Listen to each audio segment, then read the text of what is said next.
3 of our Utah trip here, and we just saw our second national park, Bryce Canyon. It was beautiful. I didn't have my recorder going on up there because I was on and off the bike, and I didn't want to have to connect and reconnect and all that, so I didn't start recording here or hook up it to record until we actually got underway. Bryce Canyon was incredible. It was just incredible, like nothing I've ever seen before, actually. And on top of it, it was cold up there, man. There was snow on the ground, and yeah, we had all we could do to keep warm. We just hung out last night in the motel room. We didn't go out to dinner. That lunch was kind of big and late in the day, so Sharon and Carl and Helen went down to they have a general store at that hotel, and they went down there and got some cheese and crackers and wine, and we just sat in a room and talked for a while. Turned in early, really. I downloaded video files while they were shopping. And man, did I get some good shots in Zion National Park.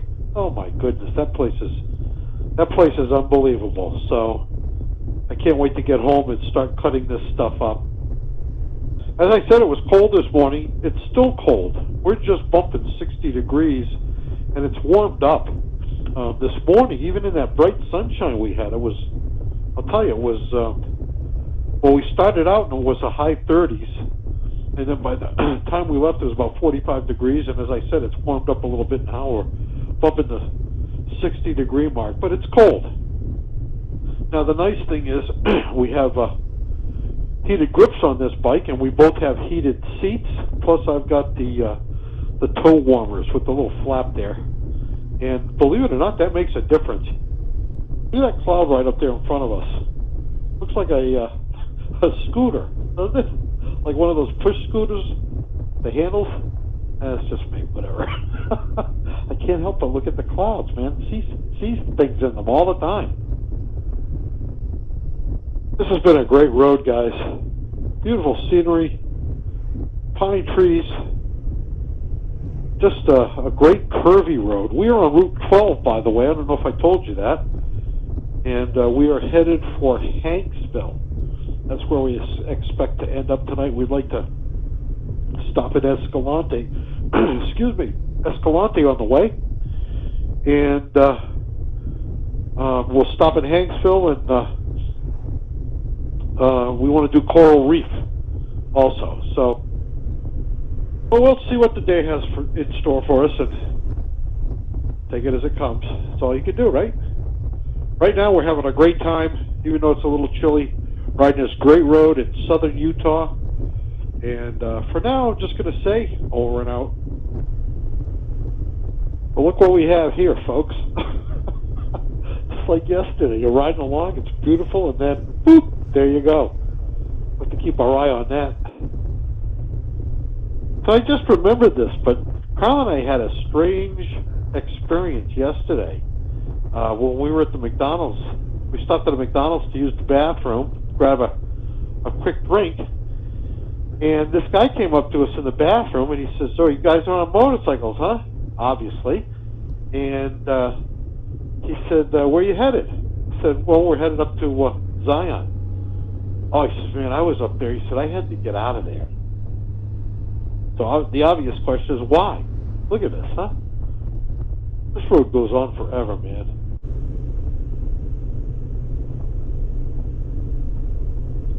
So anyway, why'd you have to get out of there?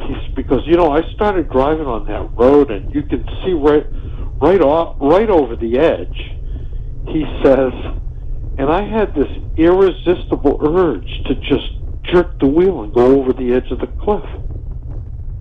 What? Yeah, he said, I told my wife, I just want to crash the car over the edge of the cliff. I didn't really know what to make of that. Strange, huh? Well, we've been weaving in and out of this weather for a while, It looks like it's not sure what it's going to do. You got clear skies and then you got that. So I guess it depends on the road. Looks like if we're lucky here, we might miss this. But it's cold right now, folks. It's cold.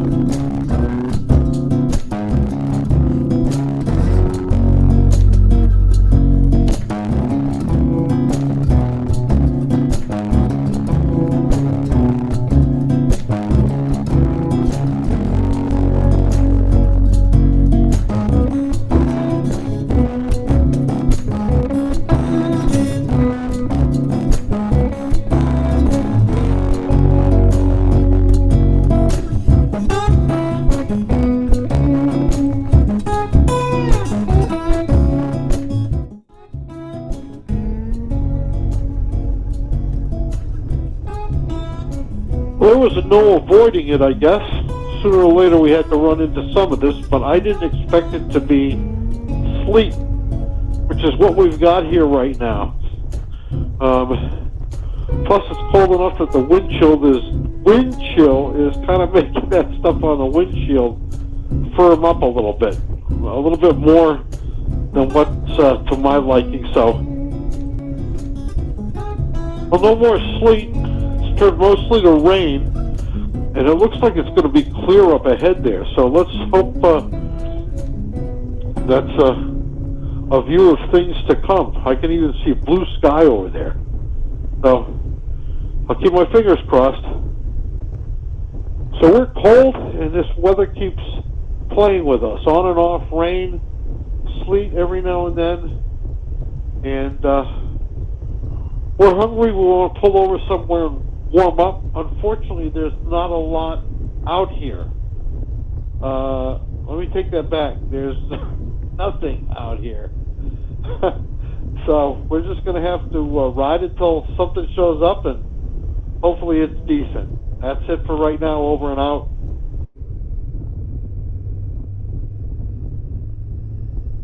I guess most of this that we're riding out here is BLM land.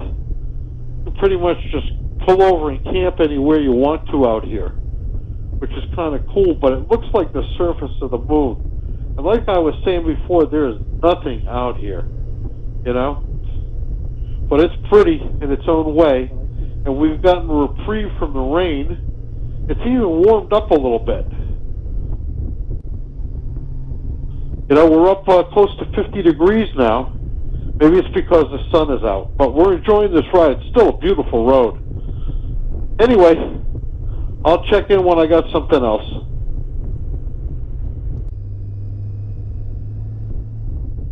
Well, we went from red rock to white rock here. I don't think this is sand. It's like sandstone, I think.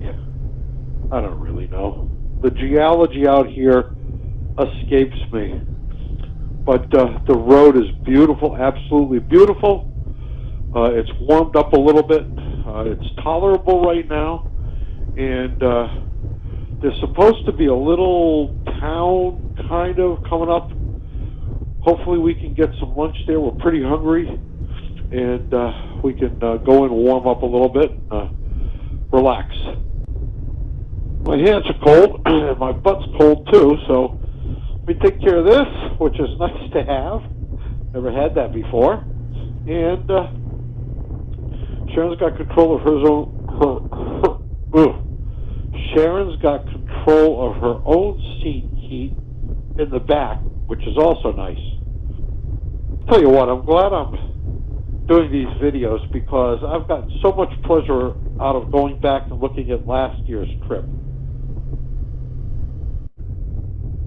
And now this, we get to change a color, and they blast right through this rock to make the road. What's up?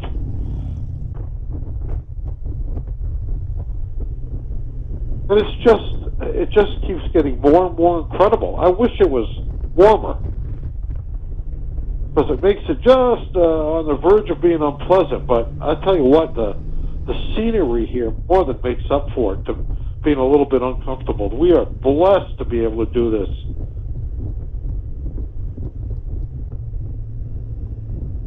Look at this.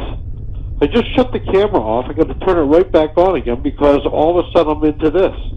It's incredible. Looks like something from a movie set, doesn't it? Some nice twists and turns in here too. Can't you imagine all of this underwater at some point? You know, some point in geological history. Just came out of that little canyon, came around the corner, and now this. Shut the camera off, turn the camera back on. Look at this. Check out how there are like layers of rock here. See this?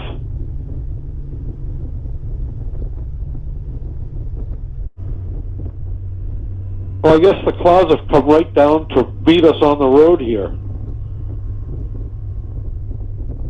That's pretty amazing. Riding along this ridge here, kind of got a valley spread out on either side. Oh, here you go. Finally, a little civilization. Hopefully we'll be able to find a place to eat, use the bathroom here.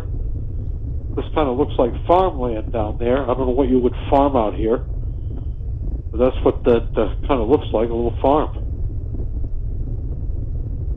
So I hope that's not the extent of this whole town here.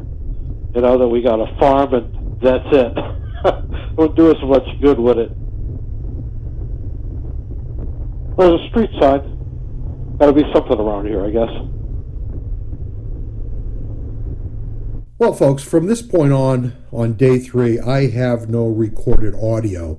We stopped at the first place we found, which was the Burr Trail Grill. Try saying that 3 times fast. A kind of a quirky little place with gourmet burgers, gourmet everything really. And it seemed like everybody was dressed in a costume of some kind. I don't think that they were intended as costumes, but you know, some people kind of dress like sometimes. It had a style all its own, but the food was good. We had a nice leisurely lunch. We talked a lot. We laughed a lot. And then we got ready to leave.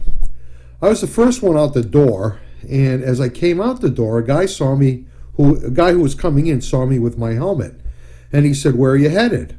I said, we're headed over towards Hanksville. And he looked at me and said, "Well, you're going to have to go up over the mountain." I said, "I guess we will."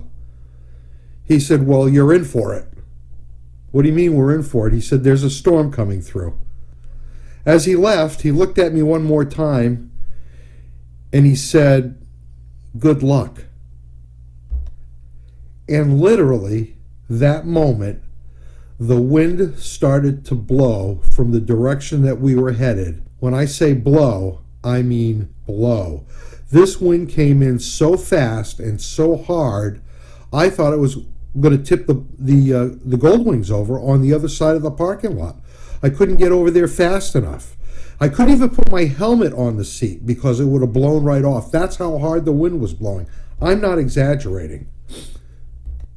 As soon as we got on the bikes and started to ride up through Boulder, Utah, which was the little town that we were in, we were into Anasazi State Forest, and the first one of, I don't know if you've ever been out west, but they have these big, I think they call them cattle grates that go across the roads. They're big steel grates.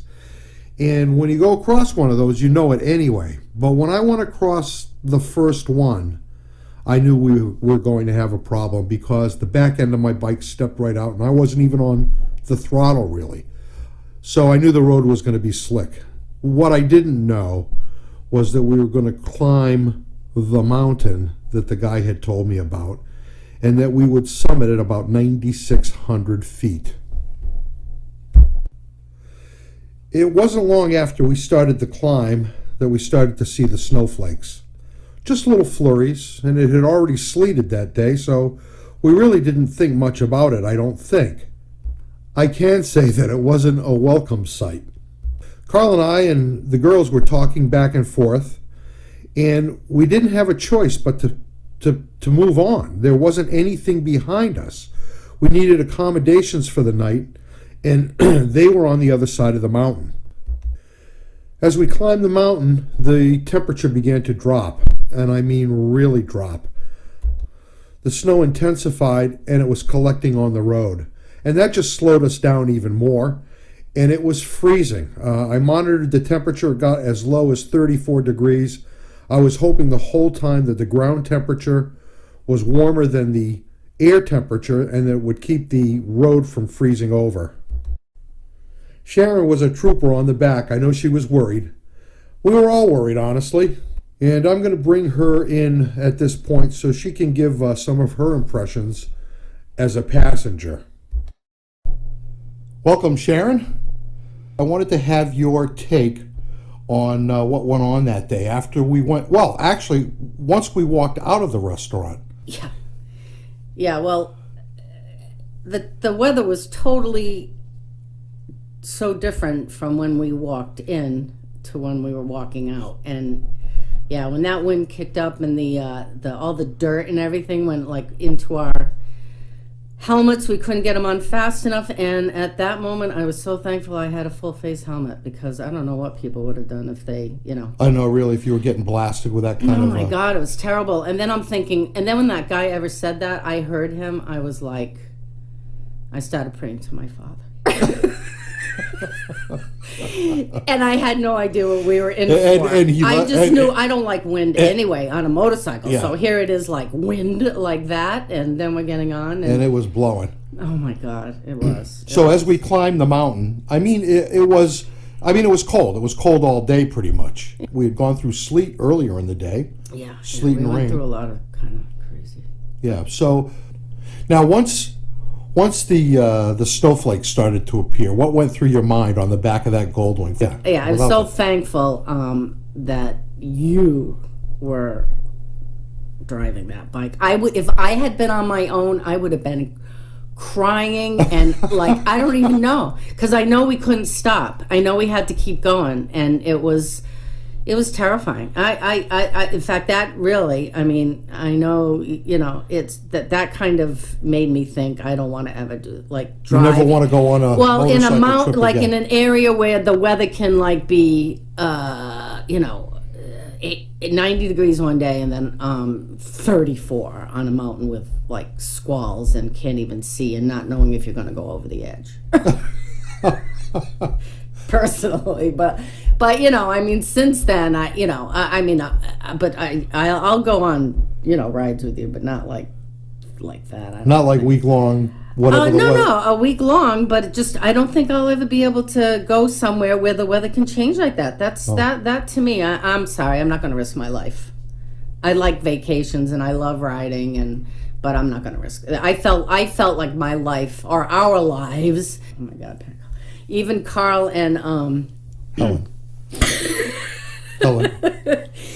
Helen. I was so afraid for them too. It was like, what if something happens with them? You got another couple with you. They could skid. They could go. Oh, it was I was terrified. Right. It was. I think the one thing that we did have going for us that day were that there were actually cars on the road ahead of us at some points, or they must have been, because remember there were tire tracks. And that's really kind of what we tried to ride in, is those tire tracks. I just really don't even remember that part. Do you remember being warm? No. Do you remember I was so scared and I was getting cold that like when you walk out into 0 degree weather and you're so like, and you tense up and you can't. Remember, you were asking me questions and I was like, I can't talk. Yeah. You were very tense. No question I was about it. And I just kept trying to reassure you that I had it all under control, which I did. Yeah, no, I know. You were very good with that, but it's just, and I kept thinking, if we go down, I'm so tense, so every single bone in my body's going to break. Right. So, yeah, like I said, I was dedicated to not going down. But it was scary, and everything runs through your mind. You know what I mean? What are we doing? Wherever we get, I want to go home. People are going to wonder why we kept all the stuff in our closets for so long. For 40 I'll years. never get a chance to clean that out. I know they're going to curse me. I don't know. It's tragic. But, anyway, so that seemed like Yeah, it did go on 10 forever. hours. Even thinking about it's making me feel it all over again. It's, oh my God. Yeah. Well, yeah. we survived. That's We the important survived. thing. Well, thank you, Sharon. I hope you will make yourself available for other episodes of our 2019 Southern Utah trip. All right. And other than that, get out of here. Okay, see ya. Goodbye. Just to make that official, folks, she actually got up. She's leaving. She's a good girl. She listens sometimes.